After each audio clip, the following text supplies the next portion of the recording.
6 p.m. Pakistan Standard Time. Assalamu alaikum. This is Radio Pakistan. The news read by Daman Zaman.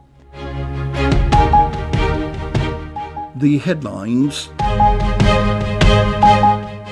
The Prime Minister says pace of work on the country's first state-of-the-art Islamabad IT park has been accelerated to ensure its early completion. Shahbaz Sharif has welcomed the International Court of Justice's historic advisory opinion on Israeli atrocities in the occupied Palestinian territory. The Minister for National Food Security says the government has chalked out a comprehensive strategy to ensure food for future generations.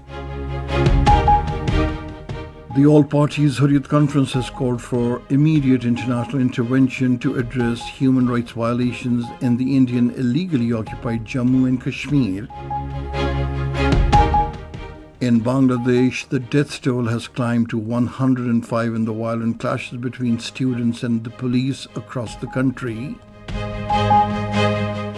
Thailand defeated Malaysia by 22 runs in the Women's Asia Cup at Dambulla in Sri Lanka today. And now the news in detail. Prime Minister Shahbaz Sharif says the pace of work on the country's first state-of-the-art Islamabad Information Technology Park has been accelerated to ensure its early completion. On the occasion of his visit to the under-construction IT park in Islamabad today, he said work on this project is continuing round the clock. He said the Information Technology Park will be completed at a cost of 25 billion rupees, with $70 million provided by South Korea as a soft loan. Expressing satisfaction over the quality of the construction work, the Prime Minister said the IT park will house 120 offices of IT-enabled companies and provide job opportunities to 10,000 youths. He said this facility will also feature incubation center and 15 startups.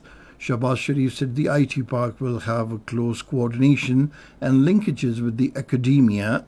He said an important segment of the park is the construction of information technology laboratories that will promote research and development activities amongst the youths. The Prime Minister said more IT parks will be established at the federal and the provincial levels, and millions of youth will benefit from them. He said 80 billion rupees have been earmarked in the budget for the IT sector. On the occasion, the Prime Minister was given a detailed briefing on the progress of the construction work. Prime Minister Shahbaz Sharif has welcomed the International Court of Justice's historic advisory opinion on Israeli atrocities in occupied Palestinian territory. In a post on his X handle, the Prime Minister said Israel must end its occupation and illegal settlements is a vindication of the legitimate struggle of the brave Palestinians. The Prime Minister urged the international community and the United Nations to implement the ruling ensuring Palestinians' right of self-determination through a two-state solution in line with the relevant United Nations resolutions. He said Pakistan contributed to the case, demonstrating its unwavering commitment to the Palestine cause. Prime Minister Shahbaz Sharif has expressed the government's firm resolve to provide equal development opportunities to women. Talking to globally acclaimed Pakistani mountaineer Naila Kiani in Islamabad today, he said it is the government's foremost priority to provide facilities to women in information technology, education, vocational training, sports and other fields. The Prime Minister recognized the valuable services being rendered by women in every field. Shahbaz Sharif felicitated Naila Kiani for climbing the world's fifth highest peak, Makalu, saying it is a matter of pride for Pakistan. Prime Minister Shahbaz Sharif, President Asif Ali Zardari and the Deputy Prime Minister Mohammad Ishaq Dar have expressed deep grief and sorrow over the death of American Congresswoman Sheila Jackson Lee and the co-chairperson of the Congressional Pakistan Caucus. In their separate statements today, they said she was a champion for stronger ties between Pakistan and the United States. The Prime Minister said Sheila Jackson Lee's contributions will be remembered and missed for years to come. He also condoled with the bereaved family. The President, Asif Ali Zardari, has also expressed grief over the death of American Congresswoman Sheila Jackson Lee. He extended his heartfelt condolences to the family members and friends of late Congresswoman. Expressing sorrow over the death, the Deputy Prime Minister and the Foreign Minister, Mohammad Asagdar, emphasized her unwavering dedication to strengthening Pakistan-US relations. Sheila Jackson Lee died today at the age of 74 after battling cancer. The Minister for National Food Security, Rana Tanveer Hassan, says a comprehensive plan has been prepared to ensure food security for future generations.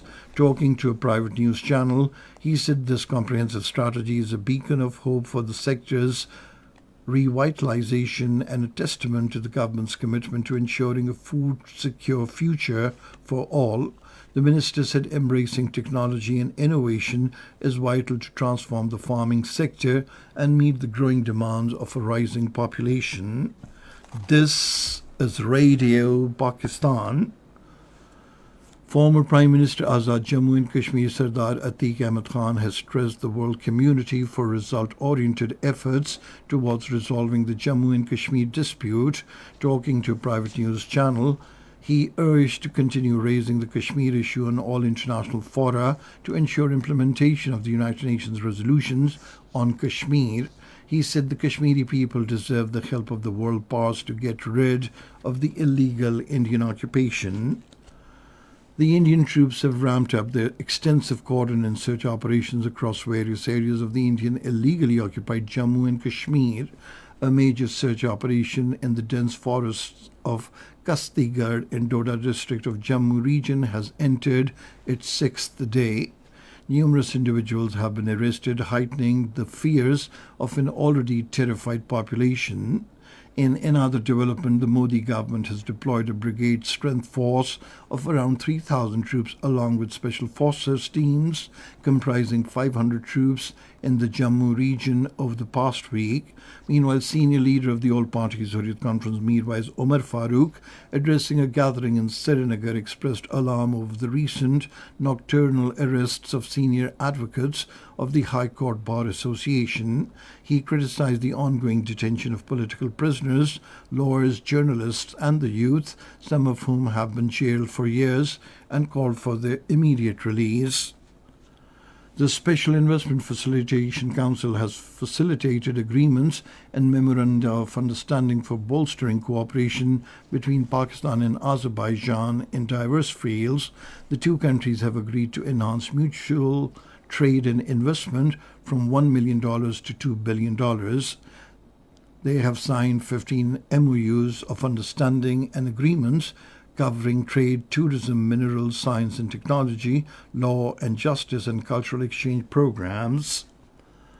Pakistan says implementation of connectivity projects in the Central Asia through Afghanistan will contribute immensely to fostering peace and security within Afghanistan and the region.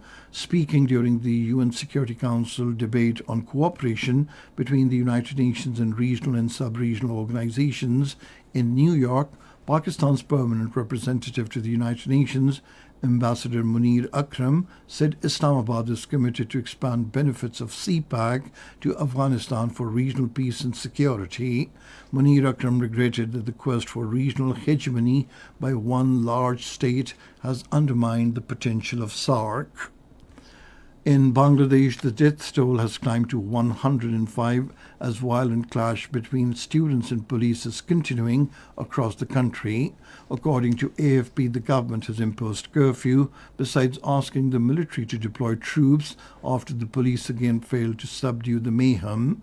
Prime Minister Sheikh Hasina Wajid had been due to leave the country tomorrow for a planned foreign tour, but abandoned her plans after a week of escalating violence. The students in Bangladesh are protesting against the quota system in public jobs. At least 37 more Palestinians have been martyred, while 54 others injured during a series of Israeli attacks across the Gaza Strip. The martyrdom toll of Palestinians in the continued Israeli aggression in Gaza since October last year has now reached over 38,900. Cricket. Thailand defeated Malaysia by 22 runs in the Women's Asia Cup at Dambulla in Sri Lanka today. Batting first, Thailand scored 133 runs for the loss of 6 wickets in the allotted 20 overs. In reply, Malaysia could not achieve the target and scored 111 runs for the loss of 8 wickets in the stipulated 20 overs. In the second match, Sri Lanka will take on Bangladesh at the same venue. The match will start at 6:30 this evening. And finally, the weather report. Rain, wind, storm and thunder showers is expected in southeast and northeast Balochistan, east and south Punjab, Kashmir, Potawar region, Khyber Pakhtunkhwa and Sindh during the next 12 hours. Heavy falls and rain is likely to occur at isolated places in southeast Balochistan during the period. And that is the end of this news bulletin. For more news and analyses, log on to our website radio.gov.pk, and you can also watch the live video streaming of our bulletins on the link facebook.com/Radio Pakistan News Official.